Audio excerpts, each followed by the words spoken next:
let's see how it goes here. I just did a Deoxit'd on every chip, cleaned up, made sure all of the contacts are good.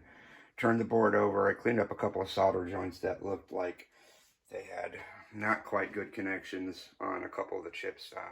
Actually, it was on like the parallel interface chip and GTIA, I think. Yeah, those two. And actually the ROM, the OS ROM chip. But it's plugged back in now. We'll see what happens. A little better, right? There's a blue screen now that comes on for a split second. The keyboard's not connected right now. So it's interesting, yeah, the blue comes on, the beep goes back to a solid beep like it did before. And now the blue doesn't go on. It's almost like capacitance has to drain or something. Let's connect the keyboard back. See if that makes any difference. I doubt it will, but I'll try it. Connect it. All right. End. 1, 2, 3. Yeah, same thing. Blue.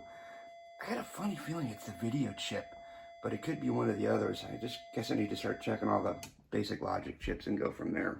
Anyways, that's where it's at now.